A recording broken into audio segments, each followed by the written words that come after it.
Bismillahirrahmanirrahim. Assalamualaikum warahmatullahi wabarakatuh. Berjumpa lagi dengan saya Nur Hidayah, Guru Pendidikan Agama Islam di SMKN 1 Indramayu.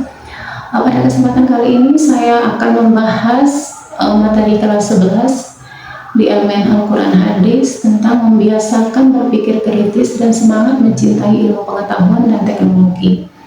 Namun pada video kali ini saya akan fokus membahas Quran Surah Ar-Rahman ayat 33 tentang semangat mencintai ilmu pengetahuan dan teknologi. Nah, sebelum saya menjelaskan tentang Quran Surah Ar-Rahman ayat 33 tentang semangat mencintai ilmu pengetahuan dan teknologi, terlebih dahulu saya awali dengan tujuan pembelajaran.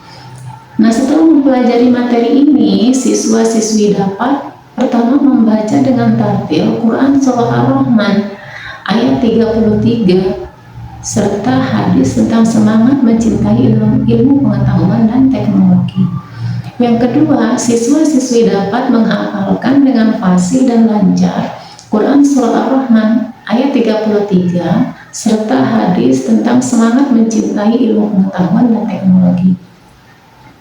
Yang ketiga, siswa-siswi dapat mempresentasikan Quran Surah Ar-Rahman ayat 33 serta hadis tentang semangat mencintai ilmu pengetahuan dan teknologi sehingga terbiasa membaca Al-Quran.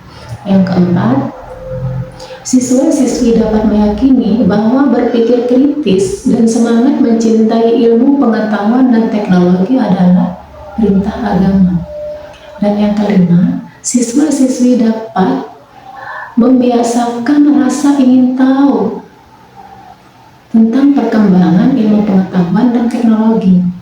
Yang keenam, siswa-siswi dapat menganalisis Quran Surah Ar-Rahman ayat 33 serta hadis tentang mencintai ilmu pengetahuan dan teknologi. Nah, selanjutnya saya akan menjelaskan Quran Surah Ar-Rahman ayat 33 tentang ilmu pengetahuan dan teknologi. Yang pertama, membaca Quran Surah Ar-Rahman ayat 33. Yuk kita baca bersama. A'udzu billahi minasyaitonir rajim. Bismillahirrahmanirrahim. Ya ma'syaral jinni wal insi in istata'tum an tanfuzu min aqtaris samawati wal ardi fanfuzu. La tanfuzuna illa bisultan, yang artinya, wahai golongan jin dan manusia, jika kalian sanggup menembus atau melintasi penjuru langit dan bumi, maka tembuslah. Kalian tidak akan mampu menembusnya kecuali dengan kekuatan dari Allah Subhanahu wa Ta'ala. Ar-Rahman ayat 33. Kemudian mengidentifikasi hukum bacaan yang terkandung di dalam Quran Surah Ar-Rahman ayat 33. Namun di sini saya akan menjelaskan beberapa hukum bacaan saja yang terkandung dalam ayat tersebut. Yang pertama, pada lafal jinni, ini hukum bacaannya gunnah karena nun bertasydid. Yang kedua, pada lafal wal insi, ini hukum bacaannya ikhfa sebab nun sukun bertemu dengan huruf sin. Yang ketiga, pada lafal tanfuzu, ini hukum bacaannya ikhfa sebab nun sukun bertemu dengan huruf ta. Yang keempat, min aqtar, ini hukum bacaannya izhar sebab nun sukun bertemu dengan hamzah. Yang kelima, illa bisultan, ini hukum bacaannya mad tabi'i sebab ada alif sedang huruf sebelumnya berharakat fathah. Kemudian selanjutnya, isi kandungan Quran Surah Ar-Rahman ayat 33. Yang pertama, Allah Subhanahu wa Ta'ala mengancam kepada jin dan manusia bahwa kelak di akhirat mereka tidak bisa mengelak akan pertanggungjawaban dari semua nikmat yang sudah diberikan. Kedua, kecanggihan ilmu pengetahuan dan teknologi harus semakin menumbuhkan kesadaran keimanan kepada Allah Subhanahu wa Ta'ala. Itu artinya semakin luas dan dalamnya ilmu yang dimiliki, hidupnya harus semakin dekat kepadanya, bahwa semuanya merupakan nikmat yang pasti akan diminta pertanggungjawaban. Yang ketiga, didahulukan penyebutan jin baru manusia, karena jin lebih memiliki kemampuan menembus luar angkasa. Begitu juga perannya di bumi, meski lebih terbatas. Yang keempat, sebagian ulama menjadikan ayat ini sebagai isyarat ilmiah bahwa kekuatan dan penguasaan ilmu menjadi hal yang mutlak dimiliki. Jika ingin menjadi umat, golongan atau kelompok yang sukses merengkuh dunia, apalagi akhirat. Dan Islam sangat menekankan tentang ilmu, baik itu ilmu dunia maupun ilmu akhirat. Selanjutnya, hadis tentang ilmu pengetahuan dan teknologi. Yuk kita baca bersama. Bismillahirrahmanirrahim. An Abdullah bin Umar qala sami'tu Rasulullah sallallahu alaihi wasallam yaqulu Inna Allah la yaqbidul ilma intiza'an yantazi'uhu minan nas walakin yaqbidul ilma biqabdil ulama hatta idza lam yubqi aliman ittakhazan nas ru'usan juhalan fasu'ilu fa'attau bi'ghayri ilmin fadallu wa adallu. Rawahu Muslim. Artinya, diriwayatkan dari Abdullah bin Umar bin As radhiyallahu anhu, aku mendengar Rasulullah sallallahu alaihi wasallam bersabda, sesungguhnya Allah tidak mencabut ilmu dengan melenyapkannya dari dada manusia, tetapi dengan mewafatkan ulama, sehingga setelah tidak ada seorang pun ulama, mereka manusia mengangkat orang-orang bodoh menjadi pemimpin. Mereka ditanya, tetapi mereka pemimpin-pemimpin yang bodoh itu memberikan petunjuk tanpa ilmu, kemudian tersesatlah mereka dan menyesatkan orang lain pula. Hadis riwayat Muslim. Kemudian selanjutnya, isi kandungan hadis. Yang pertama, hadis ini membicarakan pentingnya penguasaan ilmu pengetahuan yang terkumpul dalam diri para ulama. Yang kedua, tentang sejarah para ulama dari satu generasi ke generasi selanjutnya, baik dari buah karyanya maupun kisah hidupnya, masih dapat diambil menjadi teladan, contoh dan pelajaran tentang bagaimana cara mereka mencari ilmu dengan sungguh-sungguh, penuh keikhlasan dan kesabaran oleh batin yang dijalani, sehingga ilmu para ulama dapat memberi manfaat sampai saat ini. Yang ketiga, sekarang ini kita rasakan semakin sedikit ulama akibat diwafatkan oleh Allah Subhanahu wa Ta'ala, sehingga kita kehilangan ilmu yang dimiliki sang ulama dan berpengaruh terhadap kehidupan kita.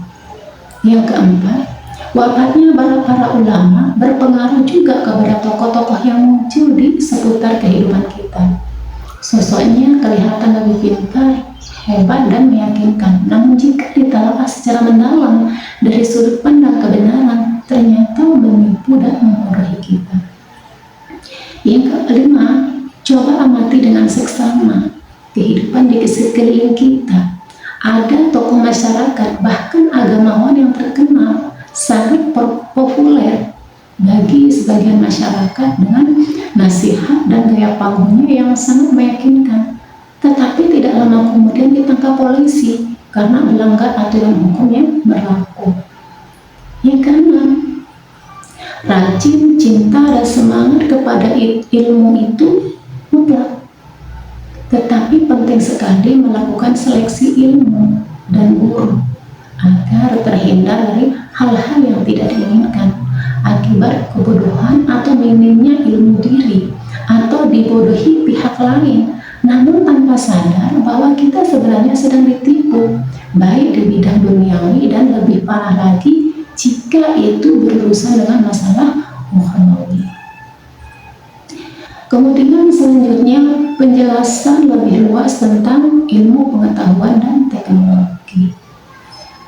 Dalam Islam, mencintai ilmu pengetahuan dan teknologi merupakan bagian dari perintah agama yang memiliki dasar yang kuat dalam Al-Quran dan hadis.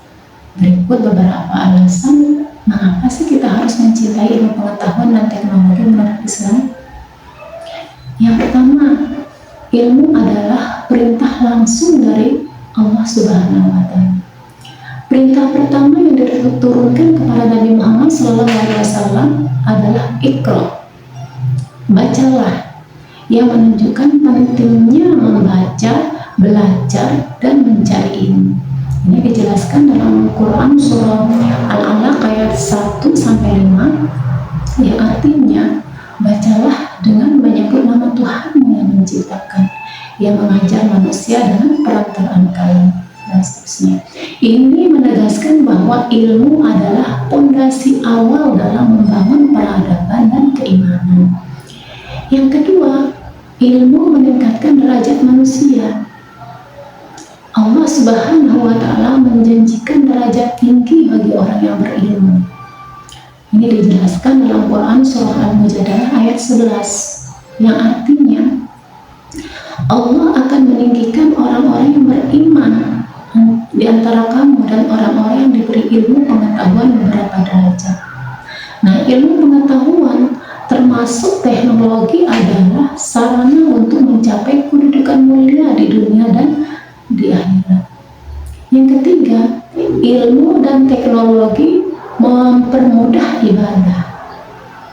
Nah, teknologi membantu dalam menjalankan ibadah, seperti aplikasi pengingat waktu sholat, aplikasi digital, kompas kiblat, dan lainnya. Semua ini adalah bentuk penerapan ilmu untuk kebaikan. Yang keempat, mendukung tugas manusia sebagai khalifah. Nah, sebagai khalifah di bumi, manusia diberi amanah untuk mengelola dan memakmurkan bumi. Ilmu dan teknologi adalah alat penting untuk menjalankan tugas tersebut secara bertanggung jawab. Dijelaskan dalam Quran surah Al-Baqarah ayat 30 yang artinya, sesungguhnya aku hendak menjadikan seorang khalifah di bumi. Kemudian selanjutnya yang kelima, ilmu adalah warisan para nabi. Rasulullah SAW bersabda, yang artinya para nabi tidak mewariskan dinar dan dirham, tetapi mereka mewariskan ilmu. Maka barang siapa mengambilnya, ia telah mengambil bagian yang besar. Hadis riwayat Abu Dawud. Yang keenam, yang terakhir, menjadi umat yang unggul. Jadi Islam mendorong umatnya untuk maju dalam segala bidang. Dengan ilmu dan teknologi, umat Islam bisa bersaing secara global dan tidak tertinggal.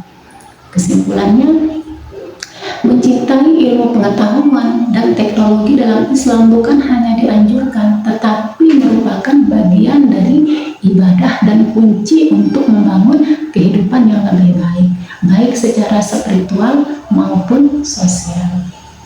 Nah, sekian dari saya. Mudah-mudahan bermanfaat dan mohon maaf atas segala kekurangan. Sekian, assalamualaikum warahmatullahi wabarakatuh.